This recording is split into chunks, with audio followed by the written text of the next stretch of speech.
The number one question that we get from wholesalers is how to find suppliers. Now, sometimes it's not hard to find them. It's much harder to connect with them. And that's what I'm gonna show you today. So if we go into SmartScout, I'll be in the brands tool. That's typically where our wholesalers go and they filter for the best brands to go and find suppliers for. I already have my filters in, so just to review, we have the Amazon in-stock rate, max that out at 10%. Estimated monthly revenue, we'll actually make a minimum of 20,000. We wanna make sure those brands are killing it, right? So if we keep going over, we'll see the dominant seller sales percentage. This is the seller that has the most revenue share for that brand. I'm gonna max that out at 60% so we don't have too much competition. Same reason that I'm going to put a minimum of 2 and a max of 10 FBA sellers right here. We wanna make sure that they're open to resellers before actually reaching out to a distributor or the brand themselves. Now I'm left with about 2,500 brands. And if we do the math, we started out with about 700,000 on Amazon. So going down to 2,000 is an extreme time saver. If I click into these brands, again, coming back up, we are trying to connect with them, right? We're trying to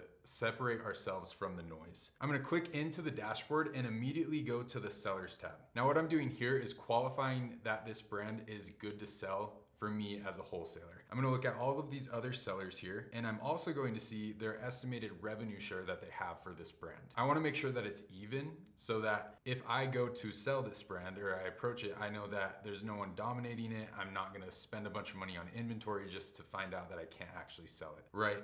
Once I've qualified this one looks good. I'm gonna go to products. Now back to the main point of this video, which is how do I separate myself from the noise? The last thing we wanna do is reach out to a distributor and just ask for their price list. So we're gonna go, let's say we found a Milwaukee distributor. We wanna reach out to them and say, I need these UPCs, I need them at this price, and this is how many I'd like to buy. That makes the decision for that salesman much easier to just tell you yes. If I am in the brand Milwaukee itself, I'm going to come through here and use some filters to filter out the products that would work best for me. Now, Amazon in-stock rate, again, I wanna max that out at 0. I don't want Amazon competing with me. The next one, we're gonna go through here. I want a maximum of 10 sellers, 10 FBA sellers on this product.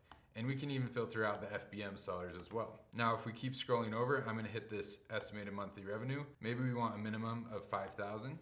And the buy box price, depending on your preferences, I hear a lot of wholesalers try and keep that between $20 and $80. So once we filtered everything out, the overall brand list went from 1,500, I think, down to 12. So if I find a Milwaukee distributor, there's only 12 products that I really want out of a plethora of products that they could send me. So after this, finding these 12 products within my parameters, I'm actually gonna go to here to the UPC scanner and scan the top 100 products. There's only 12. So I'll come in here, put in a name, scan those products, and now a scanner shouldn't be new to anyone here, right? But what's nice about SmartScouts is that it's integrated with the tool. I can immediately see the average buy box price over the last 30 days, the fees that it's gonna charge me, and I can understand the exact product cost that I need to be profitable here. This is gonna make the situation much easier when I actually reach out to that distributor and say, I need these products at this price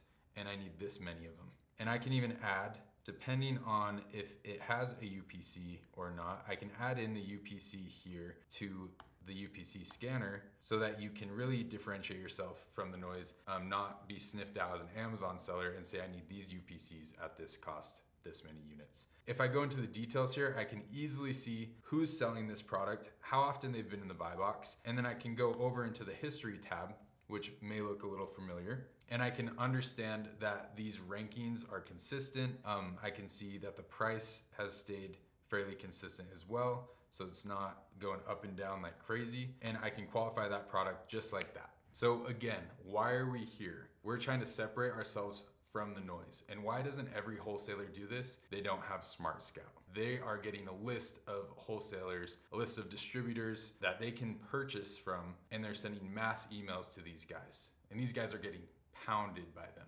40 a day, 50 a day. You need to be different from those guys using SmartScout. And before it wasn't scalable, with SmartScout, it is.